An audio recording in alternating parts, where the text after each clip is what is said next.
Hey there, are you grieving the potential loss of a loved one or feeling overwhelmed with the loss of someone you care about? If so, you're in the right place. Lisa Hartung here, and this podcast is designed to guide you through topics surrounding death and dying. We'll dive into multifaceted aspects of grief, offering you a blend of personal stories, expert insights, and practical advice for your grief journey. May this be a safe space for you to learn, listen, and ask questions about your own life and loved ones. So grab your favorite beverage and let's dive in.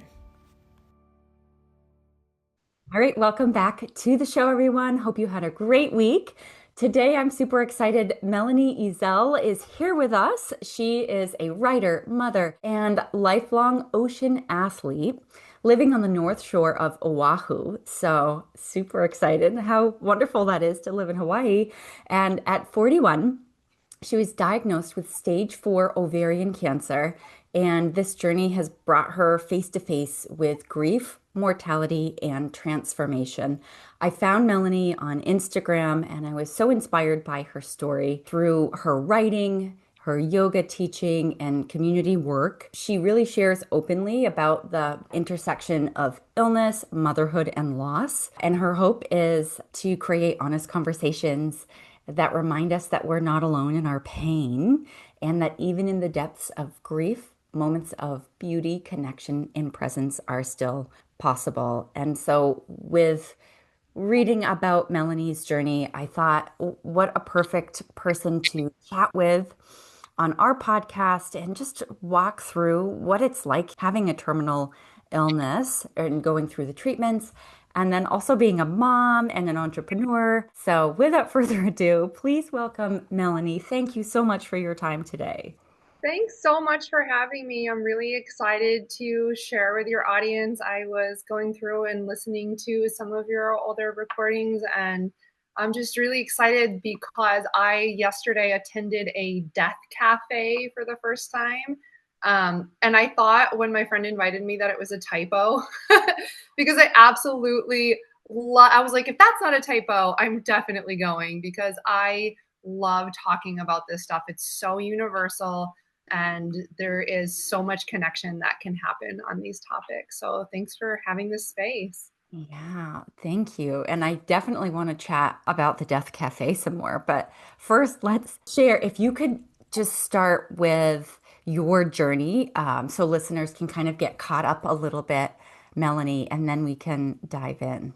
Sure. Do you want me to start with the diagnosis or before that, the 100-day journey? Yeah, I think the 100-day journey is so fascinating. It's the first time that you're thinking about life and saying like, okay, I'm looking for a change. And then I think that really prepared you for what was ahead. Totally. So I grew up in Michigan. I grew up in a conservative Christian family home, and I moved to San Diego for graduate school. When I finished graduate school, I was working in for a software company and just decided like, okay, I really want to work with people's bodies. You know, sitting in front of a screen under lights, it wasn't for me. So I started working as a yoga instructor and I ended up opening a yoga studio. I got married. I got married to someone who was a clean and sober former drug user. And he was really into spirituality and he was really active in AA. And that to me was very attractive. We were both on this like healing path, but I was also fighting my own addiction at the time. I had an eating disorder that started as disordered eating. And it was really just like a lot of restriction, a lot of food rules, orthorexia. I was really like careful about what I was eating. And then it morphed into bulimia when basically I couldn't restrict anymore. My body was starving and it just started eating, and I was terrified I would gain weight. So then I started purging. And so during this time, I'm working as a fitness instructor, personal trainer, yoga teacher, living this double life. And obviously that has like energetic repercussions on like how your business is going to show up for you. And it wasn't. So I was financially struggling, and my husband, you know, our addictions were just feeding one another, and he ended up relapsing. and started using methamphetamine again. And so my life was really going off the rails. And I got to a point where like my health was spiraling because of my eating disorder. I could hardly get out of bed. I was forgetting everything. I knew I needed to leave him. I was active in Al-Anon, didn't have any money to leave him. And to make a long story short, the only thing that was making me happy or even able to have the motivation to get out of bed in the morning at that time was surfing. I had just begun my surfing journey, and the bug bit me, and I was just in love with surfing, just being in the ocean, feeling free of responsibility. The community, people who were going with the flow, they weren't so type A and driven. They were more like, yeah, when the waves show up, it's cool, man. We battle out. And it was like so different from my like structured, Protestant immigrant grit eating disorder. It was perfect. It was exactly what I needed. And one day I was just lamenting to some friends after a really beautiful surf session. I was like, man, I just wish this was my whole life. And one friend was like, well, just bail your life and go to Costa Rica. And I was like, wait, I could actually do that. And so it took some planning and some time, but eventually I did. I sold everything, including my yoga studio. I got a divorce. I mean, this is like really condensing the story because there was a lot that goes into that.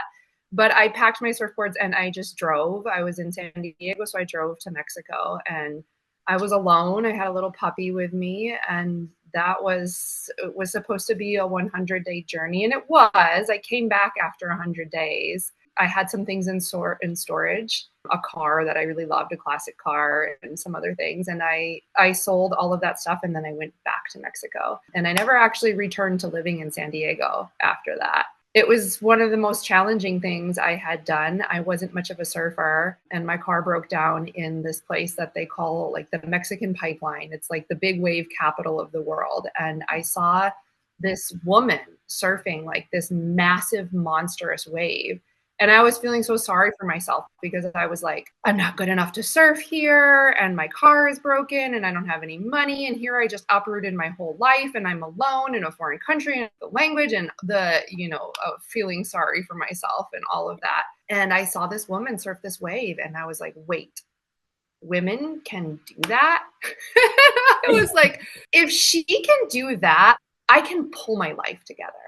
Yeah. And something snapped inside of me, and big wave surfing became the goal. But in order to be a big wave surfer, like I knew I needed to plug up all those energetic gaps. So I needed to eat intuitively. Like if my body was hungry, I needed to eat. I needed to have the energy to train. I needed to cut out people from my life that were stealing my thoughts all the time so I could focus. Because when you're in a life and death situation in the water, you don't want scatterbrains. Mm-mm. So I threw my life into it, and it was the thing that got me back on track. And it ended up being that the surf season in Mexico is mostly summer. And a lot of the people that I met in Mexico were like, well, we go to Hawaii for the winter because the surf season in Hawaii is winter. So that's how I ended up in Hawaii eventually. Yeah. How amazing is that? Oh my gosh. So then you get to Hawaii, and it's expensive to live in Hawaii. So you're like, okay, I've got to do something. That part fell into place so easily because when I was in Mexico, I was teaching yoga here and there to earn some money, and I was working at a resort for a couple weeks, and they were like, hey, by the way, our massage therapist didn't show up today, so you have a massage at 1. And I was like, wait, I'm getting a massage? They're like, no, you're giving it. And I was like, what? No, I don't do that. And they're like, nah, it's Mexico. There weren't a lot of rules. So I did, and I actually loved it. And I was like, whoa. And the person who got the massage said it was good. And so I was like, okay, I think I have some natural ability here. So at one point, I went back to California for 4 months and did a training there so I could become certified. So then when I went to Hawaii, it was like there was more. The tourists wanted massages, but also the locals wanted massages. So there was more demand than there was supply. So it was like instant that I had work. And I was surprised, like, how am I paying my bills? But yet the rate was so much higher. And it was just like everything was falling into place. And someone once told me, like, oh, Hawaii either accepts you or it kicks you out. And I just felt like it had opened its arms to me. And yeah, there I was. And I didn't actually expect to be surfing that much. I hired a coach, I was working with a coach. And then one day I was like, actually, Hawaii's waves are pretty intense, especially on the North Shore of Oahu. Yeah. And then I was like, okay, actually, I think I can do this. And I just remember like texting my coach one day and like sending him a video of what the waves were like. And I was like, I think I can paddle out into this. And he was like, sure you can. And I was like, oh my gosh, I got this. And I got a wave at Waimea Bay, which is known to be like a big wave spot. It wasn't a big day, but there are no small days at Waimea. And the just the empowerment of like, wow, I put one foot in front of the other. Like I did the next right thing. I took care of myself. You know, I got the divorce. I took off when I didn't have money. I trusted the universe, the money. It didn't like, you know, it's not like I was living high. I was like living in a studio apartment on the side of a mountain that was falling down and was eaten by termites. But it was like, it was enough. And I was being Mhm. provided for. My eating disorder was slowly starting to fade. I had been in therapy and going to meetings and reading the books and just doing the work, you know, and I threw myself fully into intuitive eating. And when I did that, it was like this active rebellion to trust my body. I think I Mhm. grew up believing that I was sinful and that my nature was sinful and that my body was evil. And so to say, you know what? If my body is hungry, I'm going to trust that urge. That is a trustable urge. And for 3 months, my first 3 months in Hawaii, actually, all I ate was chocolate chip cookies. I made them in like quadruple batches because that's what my body wanted. Like I had been starved for years. I had all these food rules. You Oh, know, I counted every macro and logged it in an app. And I was like, screw this, I'm eating. yeah. And I did. I ate handfuls. And sometimes I was like so ravenous, I wouldn't even bake the cookies. I just ate the dough. You know, for 3 months, I lived on cookies and I did gain weight. I gained a lot of weight. And my biggest fear was always that no one would want me, specifically men. And I think it always came back to like financial. Like if I had the perfect body, I could get the perfect provider. And what I noticed was as I was trusting myself, not only were my needs being provided for, but also the attention from men was crazy. Everyone was like, wow, you look great. I was like, whoa, what is this? You know, so that really changed the way that I saw my body. And after 3 months, I basically woke up one day and I wasn't hungry. And that was the first time I had not felt hungry in over a decade. Oh And my. I was like, I don't really want to eat right now. And it was so weird to me. And I was like, okay, let's go with this. And I didn't eat all day until the end of the day. I was like, you know what sounds good? Rice and broccoli. And like it went on like that, where I ate if I was hungry, I didn't eat if I wasn't hungry. And all of a sudden, my weight stabilized. I was back to where I graduated high school. I have been pretty much there ever since. And it's the same. If I lose a few pounds, I get hungry and I Mhm. eat more. And if I gain a few pounds, my appetite goes away and then I drop back to the same weight. So that I know that's a long story and probably not that related to my cancer story, seemingly, but honestly, the trust that I Mhm. learned in my body Mhm. through that, like I remember this moment sitting in the bathtub when my weight was the heaviest it had ever been. And I sat in the bathtub, and most of my weight goes to my thighs. I'm a thigh girl. And I looked down and I just grabbed handfuls of my thighs and I started crying. And I was like, thank you. Thank you for holding all of the emotions that I was too weak to feel. I couldn't deal with the stress, the anxiety, the shame, the guilt. I couldn't deal with that. And so my body converted those emotions into hunger. And my body did that for me. That was my body's way of supporting supporting me. It stored those emotions away into my thighs. And I just sat there bawling. These thighs that I have hated, that I have grabbed with, dug my fingernails into, just hating them so much. All of a sudden it changed, and I was like, wow, you guys are there for me. Yeah, they're a This is vessel. amazing. Yeah. Yeah. That's So so I guess when, wow. when cancer happened, it wasn't even like something I had to think about. It was like, okay, what is cancer here? What's it storing that Mhm. I haven't been able to store? Like, what energy got so dense that it could metastasize? Mm-hmm. And that became the search for me. Yeah. And then, so at 41, you're diagnosed with stage 4 ovarian cancer. And then at some point, you healed yourself, and then the cancer came back because the cancer came back 3 times, right? Yeah, I love the language that you use, because our bodies do heal themselves. Also, I took medicine. Yes. I got treatment. I did chemo. I did surgery. There wasn't much question in my mind because the doubling time of ovarian cancer is 1 month.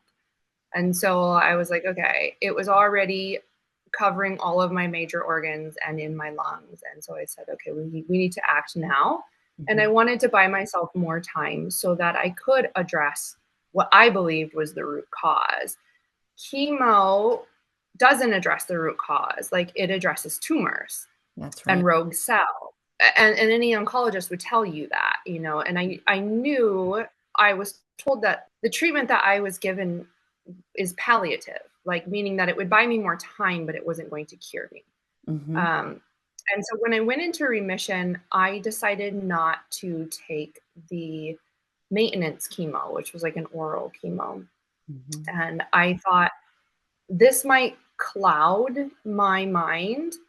Almost like, let's say you had depression and you decided to take an antidepressant, Hmm. rather than changing your life. And I have been on antidepressants before, and they have been very, very helpful as a tool so that I had the strength to make changes in my life, and then was able to get off when I had made those changes. That was kind of how I was seeing the chemo. And I thought, okay, I've used the chemo as a tool, and now it's time to make the changes. I wasn't ready. I didn't.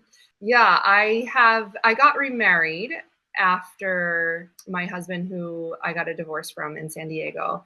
I got remarried in Hawaii. The urge kind of hit me pretty quickly when I moved to Hawaii that, like, I wanted a partner and I wanted a child. And within a year I had both.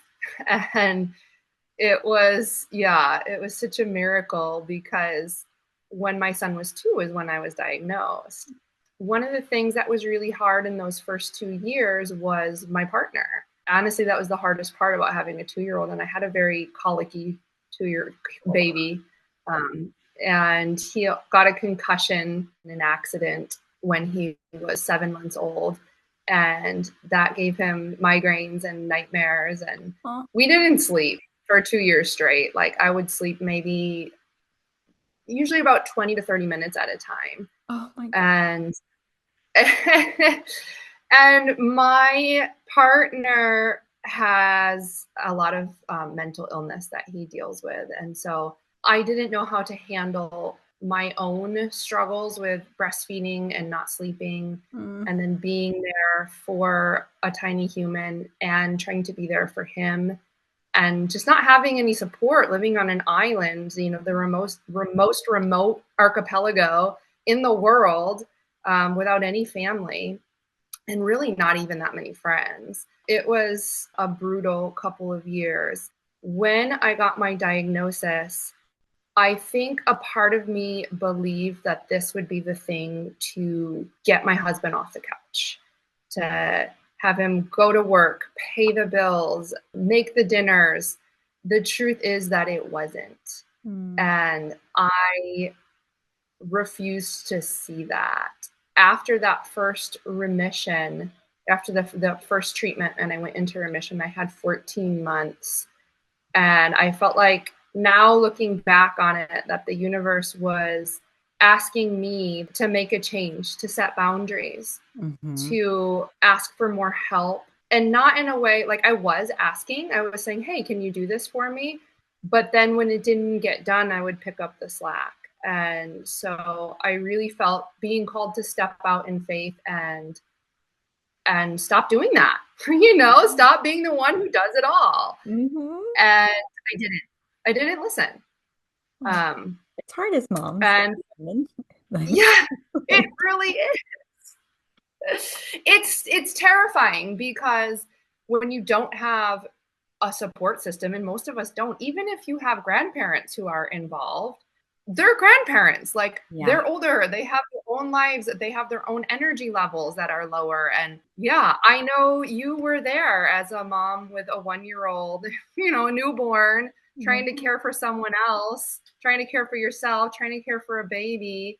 I mean, that is one of the hardest things I have ever gone through. Yeah. I mean, that's just, it's the fight or flight mode, right? You're just trying to get to the next day, Yeah. just trying to survive. Was there one thing that kind of broke the camel's back? Was like a wake up call to say, all right, Melanie, things need to change? Honestly, it was when the cancer came back. I'll preface this story with another one. When I was married and I caught my husband, I looked through his computer and found out what he was doing on there. I felt more relief than anything Mm. because I had been wanting a reason to leave for a long time. And it was like, there's the reason. And then months later, when I met with a business coach, was trying to get my yoga studio to be solvent. And he basically looked through my books. He was quiet for a moment. And then he said, nope, doesn't work. Get out. And again, it was relief because I had been looking for a reason to quit my life.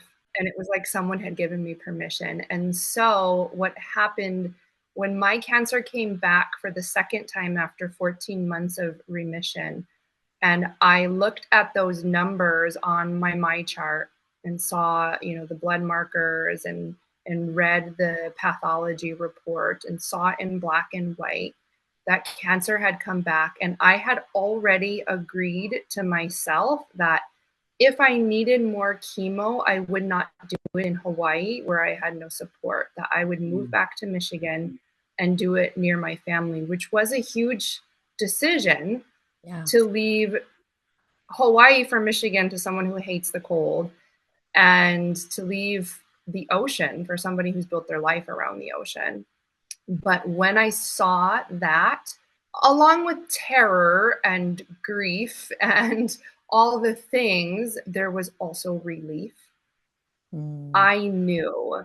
And the relief was because I wasn't going to be in Hawaii with my husband anymore, because I had a reason to leave him, at least as a separation. That to me spoke so clearly. It wasn't like then, like filing for divorce and on my way. It wasn't like that. It was like, I don't know what's going to happen, but I'm definitely taking a 6-month break. And so our son and myself went to Michigan and we did the chemo there, went back into remission. And I was pretty scared to come back to Hawaii because I had enrolled in some classes, some group therapy while I was in Michigan, and I learned about boundaries. And I said, I cannot live with this man anymore. And so Mm. he agreed to move out when I moved back to Hawaii, which ended up, that's another story. But man, I was really tested in those boundaries, really, really tested for 3 months of like locking the doors. He came in through the windows type of thing. And I just kept saying a boundary is something I set for myself that requires him to do nothing. But if my boundary isn't being respected, then I have to build a bigger wall. Yep. And so I kept building bigger walls, and it hurt so bad. Every time it hurt so bad. And after 3 months of that, my cancer came back for the third time.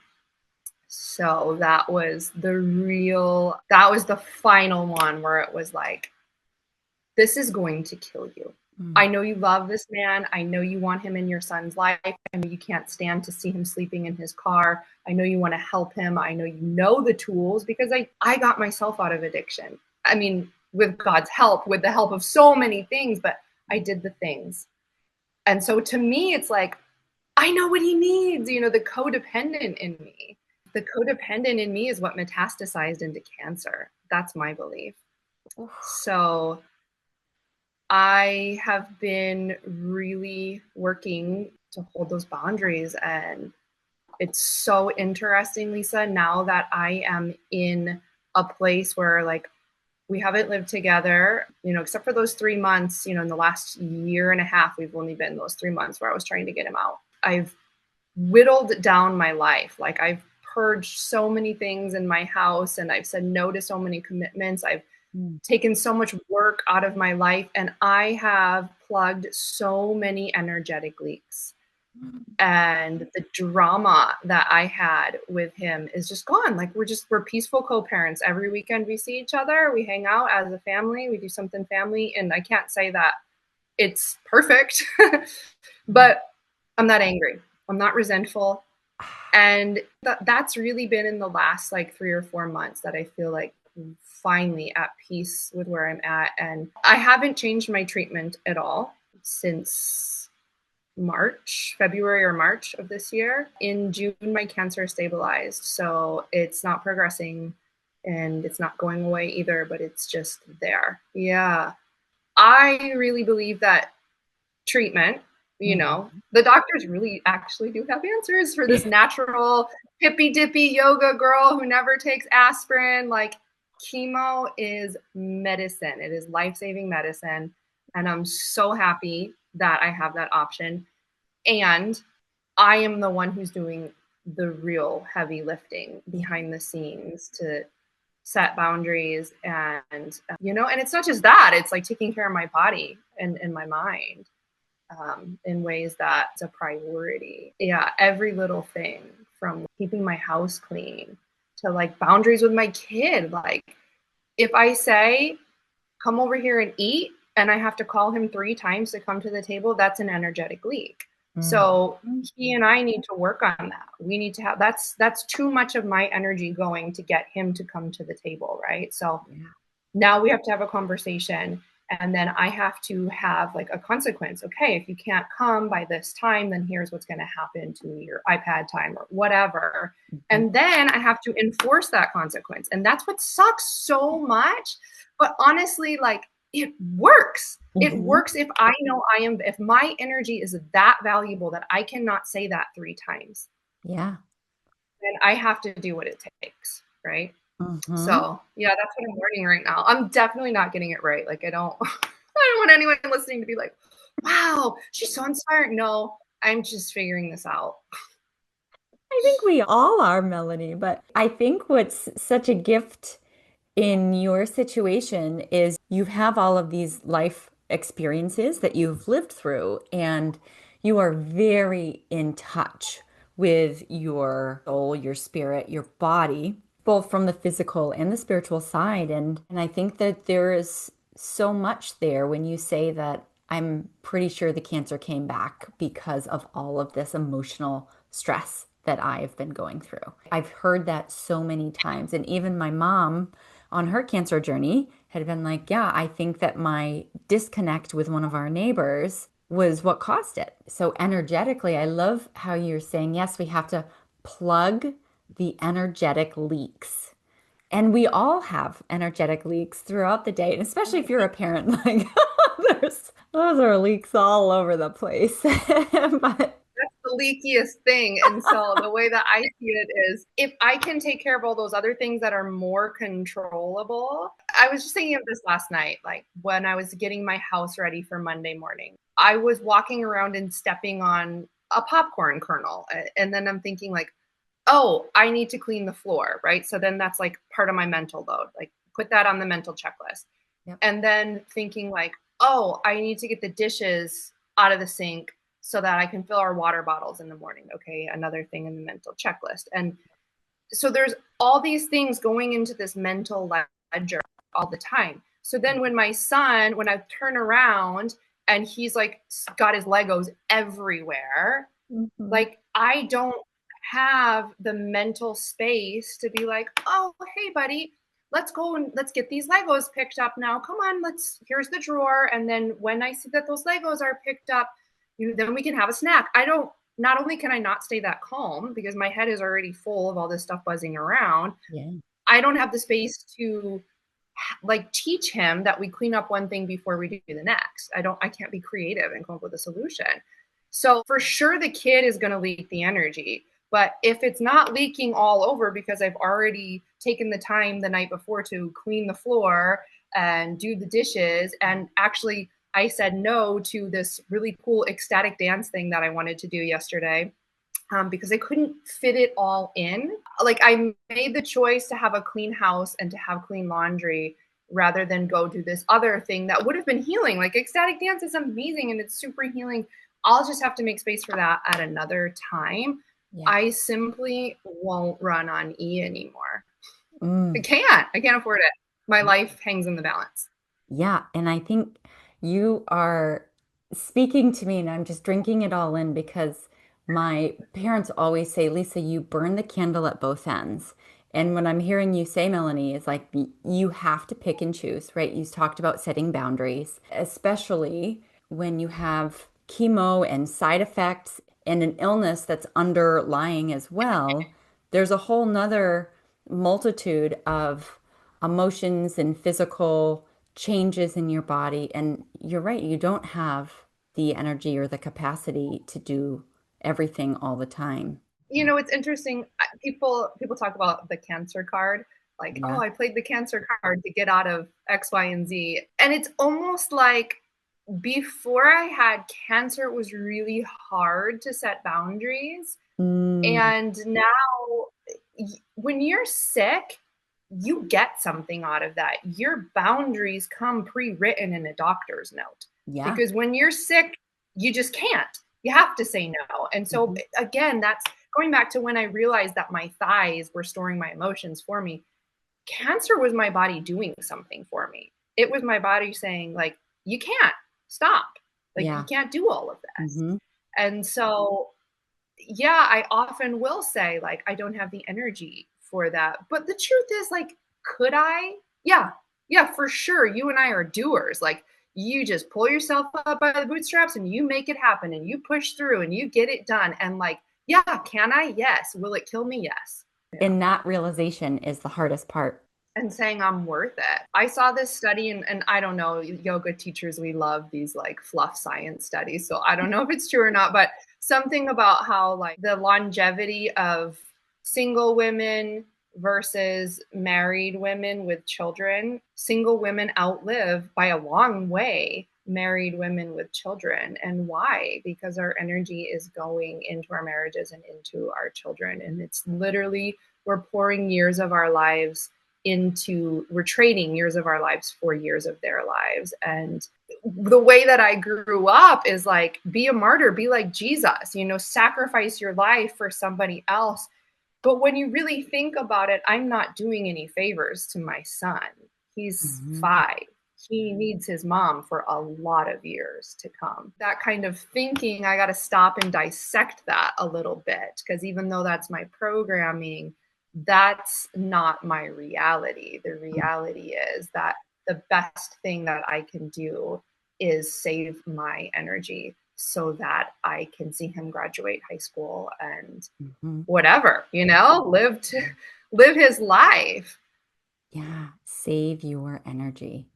And one thing that I thought was really powerful that you had said was when I became more comfortable setting the playlist for my funeral than for planning for retirement, everything changed. And I thought, wow.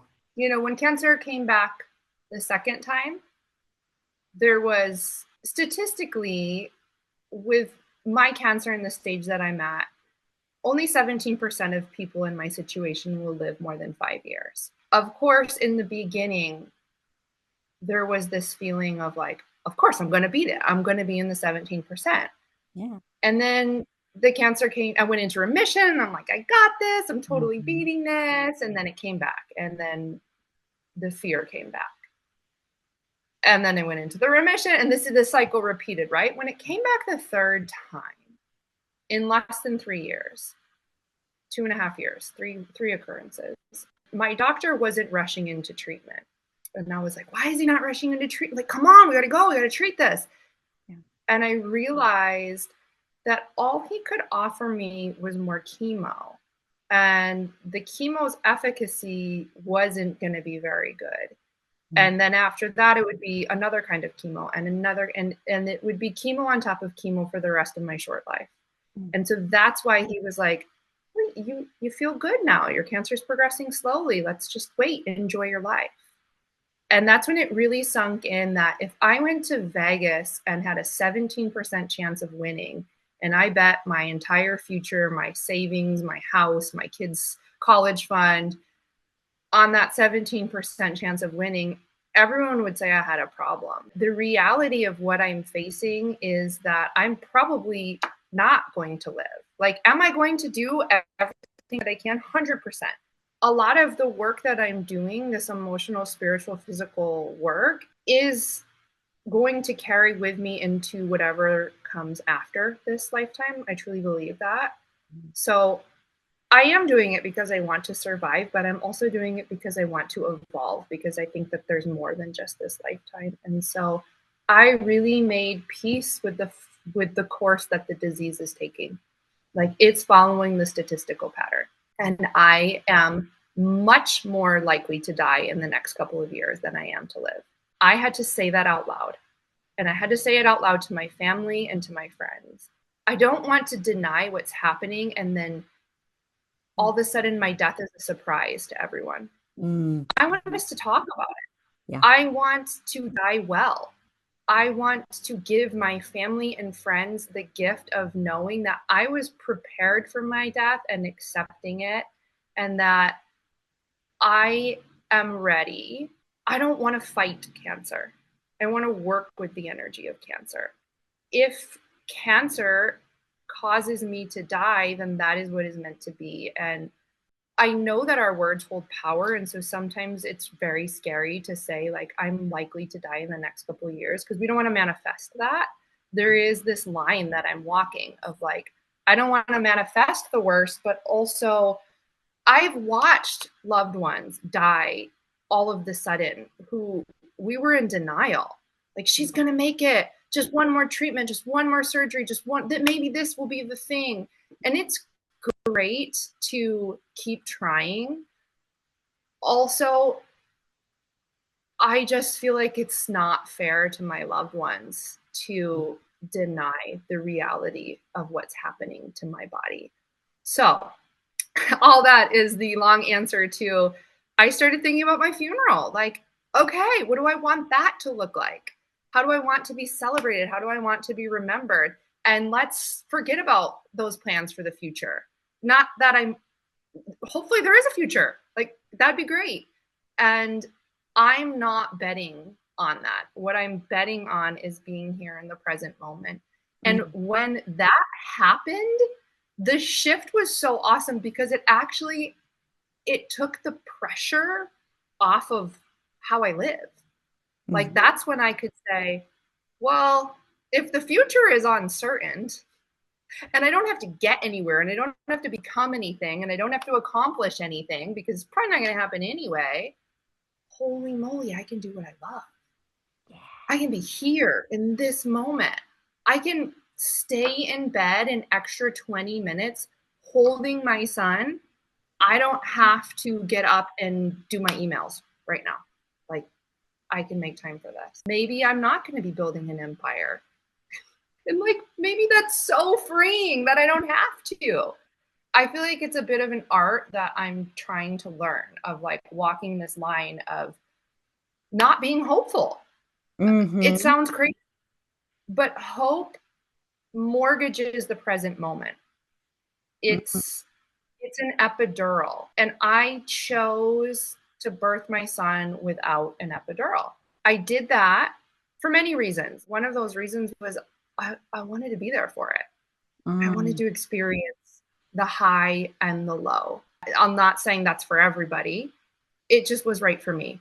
yeah. And because that is my humanity, that's who I am. Also choosing to see death without an epidural of hope. Hmm. Um, Yeah. just looking at statistics and saying, okay, this is the most likely outcome. I like how raw you are about the situation. And you'd said, I need you to sit beside me in the dark and not flinch. Like people tell you, you got this, but you're feeling like, no, I don't got this. Like, I think we're all dying, but what serves best for even for our listeners who might have someone in their life that has a terminal illness, it's always appalling of what people say because they like want to make you feel better and then it almost makes you feel worse or right there's another energetic leak. I definitely have thought a lot about this. And I think it is different for every person. Mm, Um, but for me, some of the things I don't like hearing, I don't like hearing, oh, so and so had cancer and she ate apricot seeds and it went away and it never came mm, back. Every cancer is different. yes. Every stage of cancer is different. Even within ovarian cancer, there are multiple subtypes. I know what the intention is. The intention is to give me hope, right? Yeah. That's great. It minimizes what I'm going through. It feels very diminishing Mm, to the statistical reality that I am likely to die in the next couple of years. It's hard for people to accept that. And so they want to say something that makes you feel better, but that's not the thing, at least for me. yeah. That didn't help. I get a lot of cancer cure remedy, reels and things like that. People are sending them to me. And it's wonderful that that person is thinking of me Yeah. and they're wanting to help. And the truth is we're all pretty helpless when it comes to something big like this. There are things that people can do to help, but these cancer remedy things, for me, I've tried many, many, many, many alternative things. Some of them I still do. Some of them I feel really support my system to endure and to set boundaries and to plug energetic leaks. Some of them have given me terrible side effects and I've thrown them out entirely. And so anything in between there. And I'm a researcher, like to do my own research. And so it, again, when people send me these things, it's hard. I have to set boundaries of like, I'm not replying Yeah. because a lot of the things like I feel like I need to explain, well, I've already tried that and that didn't work. I know they're just trying Yeah. to help, but Yeah. I feel defensive. So I've been really working on that, like just not responding to that kind of Yeah. Just let it thing. go. And also it can cloud your judgment of like, I listen to my own intuition and I have a plan Hmm. that's working for me. And then Hmm. like, oh shoot, now here's another thing I gotta research. Hmm. Maybe this is the Energy. thing. And then it gets you revved up again. And I have a team of doctors who are amazing, who have spent their entire professional careers dedicated to this illness. And if they don't have the answers, then someone on Instagram probably doesn't either. What I ask people for is, yeah, sit with me in the darkness. Feel this with me. Hmm. Tell me this sucks. Yeah. This is heavy. I hurt with you. I'm carrying you around in my heart today. Mm. I feel your pain. These are things that are helpful. I see you. I see what you're going through. And then actual tangible gestures. Like if you know someone going through cancer, put money in their GoFundMe. Even if you're not sure that they need that, they can go to a store and buy a new shirt that makes them feel good if you put money in their GoFundMe. Yeah. Like that's so tangible and it's so simple and you think, oh, I want to do more for them. But that gesture of generosity of like nobody, there are plenty of people who have too much money right now, but a lot of those people are not people that I know. And so the people who do give me money, like that costs them something like energetically. And so for them to do that, that's a huge gesture for me. And then simple things like, a friend will just give me a gift. Hey, I was thinking of you. And I got you this electrolyte mix. I thought, you might like it. Something so simple. Sending a card. You're on my mind. Yeah.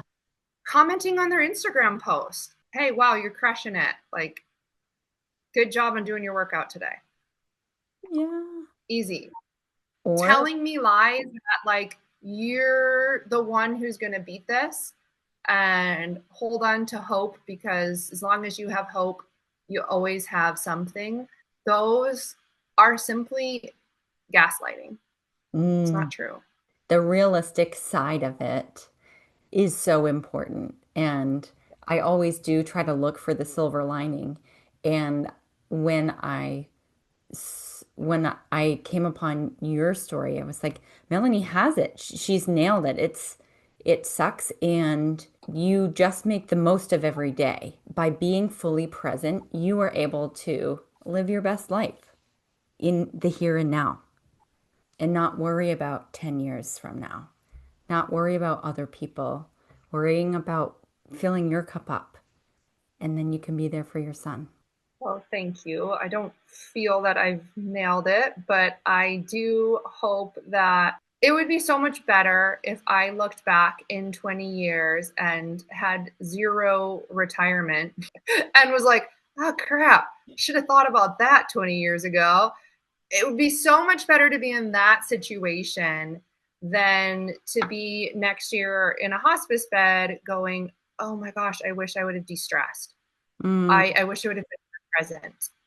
I wish I would have just stopped working and wrote my memoir. You're going to have a regret one way or the other. So which regret are you going to choose? I used to say, oh, no regrets because my choices led me here. That's not true for me anymore. I have a lot of regrets. I would have done things a lot differently mm, if I could go back and do them. I'm okay with feeling sad about my choices. It's not something I wallow in. It's not mm, something I ruminate on. It's not an energy I want to live in. But when I go to a friend's house and she's a stay-at-home mom, her house is a mansion, she's got someone there helping her clean, and her husband is a provider, I think about the men that I chose to marry. And yeah, there were wonderful things about those marriages. And yeah, they did lead me to be who I am now. And they did prepare me well for the struggles that I'm going through. And I also have regrets because I don't have that life. And it's okay for me to feel sad about that. I have a practice I do when I'm feeling an uncomfortable emotion. I'm trying to do it more with good emotions too, but especially with uncomfortable emotions, where I say no to the story.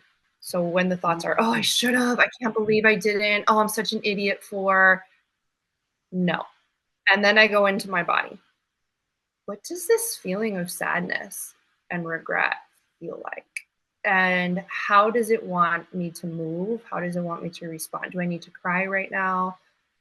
Do I need to take a deep breath and clench my fist? Do I need to, what is it?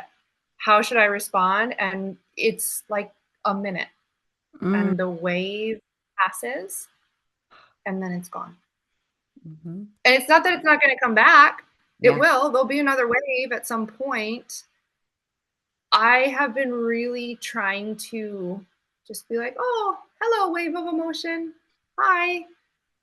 You're my house guest for right now, and Yeah. let's come in. What do you have for me? And then, like, whenever you're good, see you later. Hmm. Move on. Recognize and release.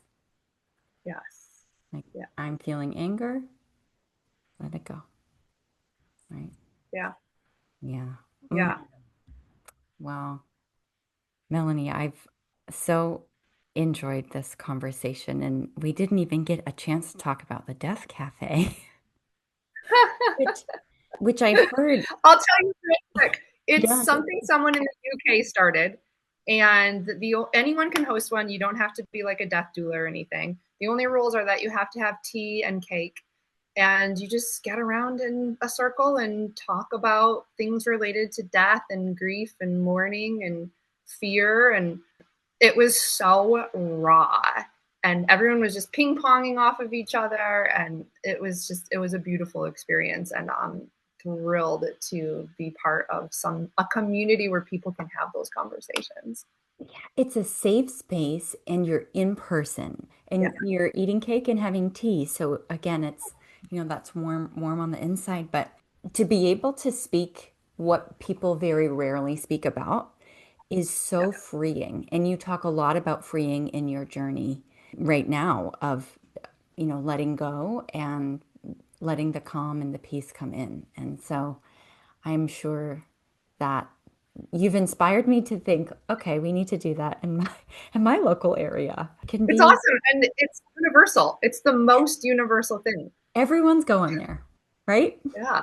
And we all have And loved no one was ones doing that, well, thank you, thank you. I've learned so much from you today, and I hope that our listeners will take that away with them as well. And you walk gracefully, but also are so realistic in we're not going to sugarcoat this. This is life. This happens. There's science. Yeah, it's important to come back to that and then enjoy each day and the moment. Like spending an extra 20 minutes snuggling in bed with your son. I think about that and like reading stories in bed is my favorite thing to do with my kids. Like, of course, that's what brings such joy to life. So, yes, giving everyone permission to do that.